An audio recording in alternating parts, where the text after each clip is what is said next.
We're a little late getting to Pete Colson this morning. The coach still going to join us for a few minutes, and we're going to do this again on Wednesday because he's going to help me do a post-mortem on the election. Uh, the reason I do this is because people are so tense right now in this country that the anxiety is just off the charts. He is a calming presence, I'll put it that way, and we need more calming presence in our lives over the next few days and maybe next several months. It's 8:43. We're at 28. Bill Colley with you on News Radio 1310 KLIX and newsradio1310.com. Coach, welcome back. Well, thank you, sir. Hope you have a great day. I was going to start this out by saying we're hearing a lot of talk about in big cities people nailing up boards to their windows in case of post-election violence. And I heard somebody say this morning on the program earlier that about the only place it would likely happen in Idaho would be Boise. Everywhere else would pretty much be very quiet. And even Boise, I think, would be, it's not known as a hotbed of what I would call disturbances. But you're looking at all of this, and I got to imagine that from your perspective, and you've been in the business of solving conflicts throughout your life, what advice would you have for people as we go into Election Day? Well, I think the biggest thing is there's only so much you can control, and it starts with you and your perspective on things. I think God has given each of us the ability to make our own choices. And the bottom line is look at the facts and respect other people's opinions, even though you may not agree with them. Respect them in the process of that and try to come to some commonality to build that community. And I think it starts with each individual and their perspective on life and the process of things. You know, I have my disagreements as a Republican with Democrats, and I've made a vow not to vote for them. On the other hand, some of the Democrats I know, for instance, who serve in our state legislature are people I really, really like. Matt Erpelding, he left and moved on to another job, but Melissa Wintrow and some of the others who serve in the State House of Representatives, they're Democrats. They may be very liberal in their views. We may have a lot of differences. But when I have a chance to talk to them, they're nice people. And I have to temper this because there are times I get so worked up. But then as soon as I have an opportunity, when I pick up the telephone and call her and I get such a nice greeting, I realize she's not my enemy. No, I think everybody looks at life from their vantage point, and that has to be respected. If you don't, everybody's going to think the same, and I think that's the problem. Sometimes we get so emotionally involved in some of these discussions, we forget about listening to hear, not listening to speak. We want our opinions to be heard, and I tell myself this daily: if I'm always right, I never learn. And it's so important to learn from one another and respect that, because you never know when that insight will help you through some situation you're going through. I think about this comment. I shared it on the air earlier this morning where Maxine Waters is telling young black men that she may not be able to forgive them if they vote for Donald Trump. And she's telling them, you've got to vote a particular way, and that's the only way. And I think this is the wrong message to people because, first of all, you want people to be making up their own minds and coming to their own conclusions. But when she says, I'm not going to forgive them if they do this, she's 81 years old, and I thought, this is not the time of life when you want to walk around saying you're not going to forgive someone. Well, I mean, forgiveness is such a fundamental aspect of life. I mean, we've all been wronged in different ways, and it's so sad in our society that we take our anger out on other people because things haven't gone our way. Life will never, ever be fair. And we need to understand that, and we need to allow people to develop the ability to do critical thinking. And that's what's so lost with some of these comments. You have, blessings come in unusual ways. You have a blessing in that you grew up basically with one foot in one particular racial profile and another foot in another particular racial profile. So you almost come to a viewpoint that perhaps a lot of other people don't get a chance to see. We are so divided right now. Is there any way that anyone could do anything that could be at least somewhat mimic your experience so that it would help them perhaps better understand somebody else's viewpoint or how they grew up or what neighborhood they came out of? I think what I tell people, you have to listen to everybody's story. My story is unique in itself, so is yours. Everybody has that unique story, but you need to spend time to understand people. I have men of color that have grown up in the inner city. Their perspective on that is totally different than mine, and so I have to respect that in a very understanding way. I may not agree with anybody, but I value their input in my life so I can impact other lives in a more proactive way. And I agree with you. I'm a unique person because I'm half white, half black. What do I do? And what I tell myself to do, try to be the best person to make people feel valued and significant, and allow God to guide my thoughts in what I do and what I say. I tend to, and this is because I come from a particular worldview. I grew up in a small town where we had two traffic lights, and everybody's dad had a job, and moms often stayed home. It was a pretty idyllic time in this country.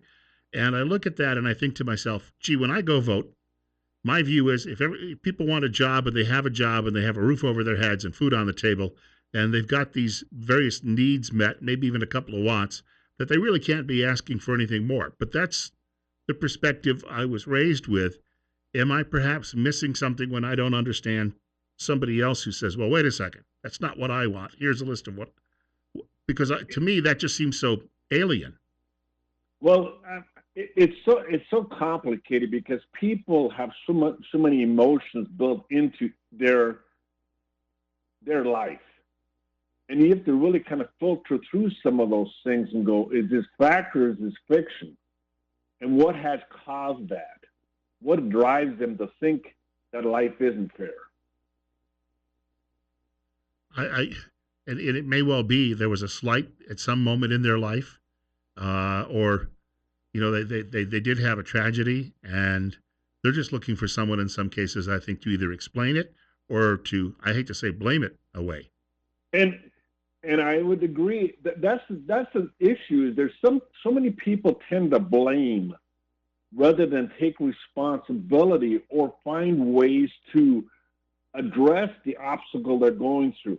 I look back at some of my life experiences when I looked for my first job, and somebody graded my score very low. And so I talked to the HR department and said, why is my score so low? I've done all these things.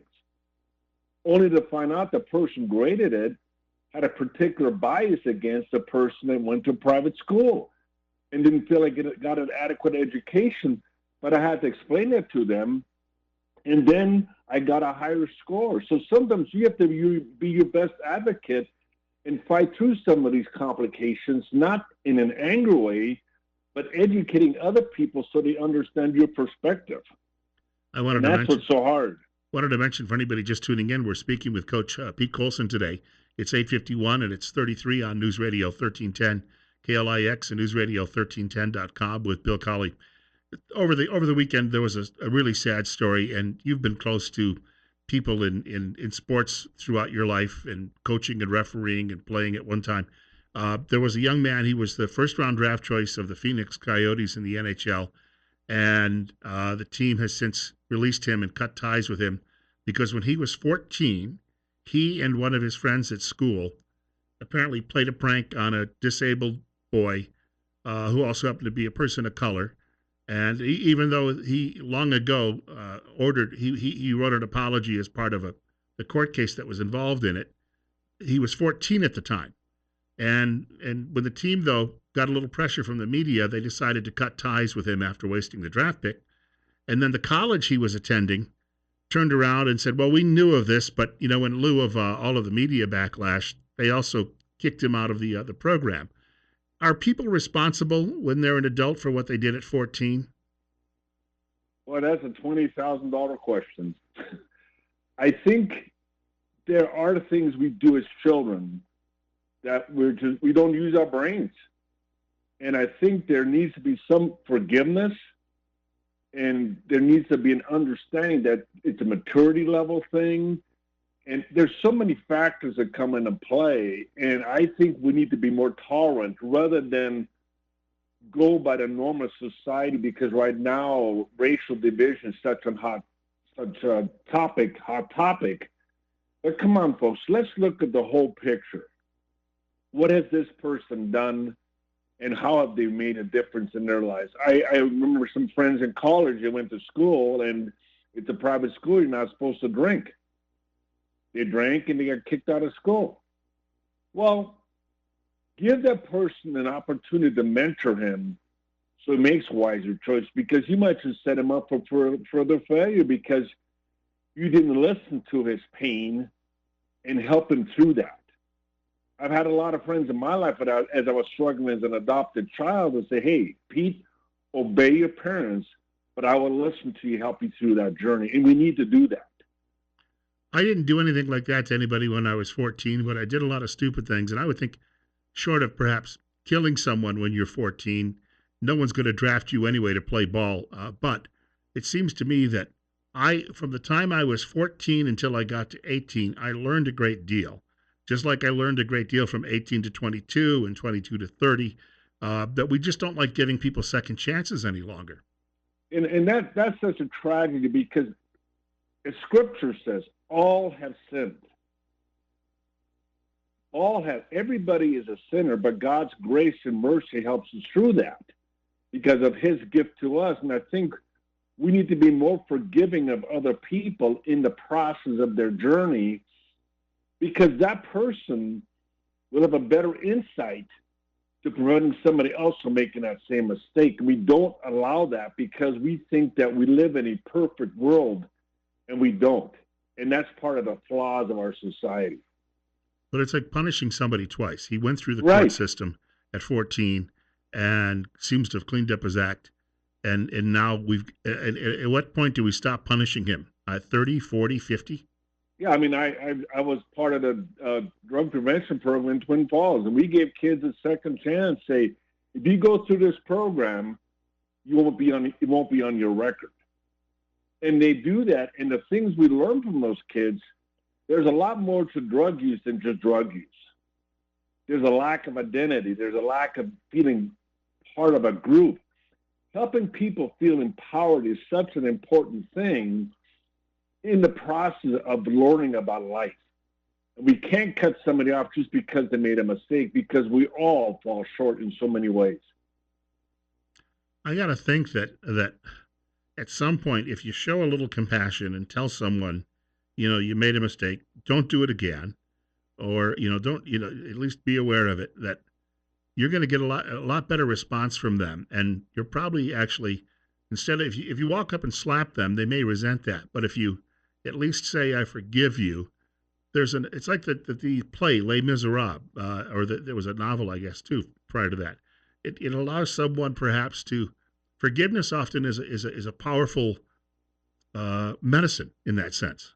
Oh, it's tremendous. I mean, if we can't forgive and can't forget, how will we ever learn to love each other and empower each other to do the best that we can be? I mean, our life is built on forgiveness.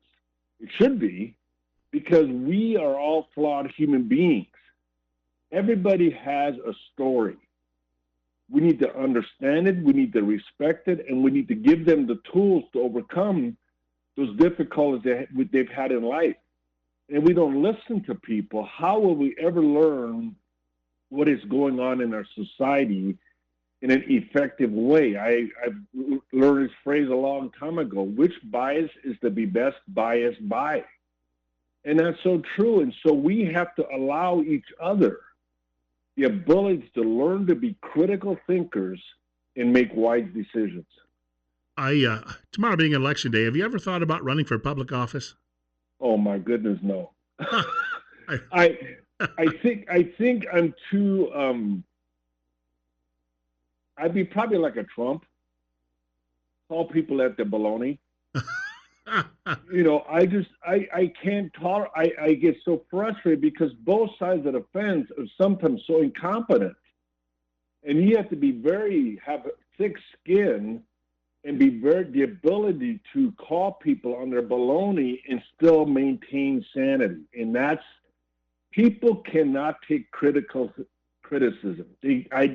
constructive criticism. People just can't take that anymore. It's a tragedy, because That's the flaws of our society. Everybody has issues.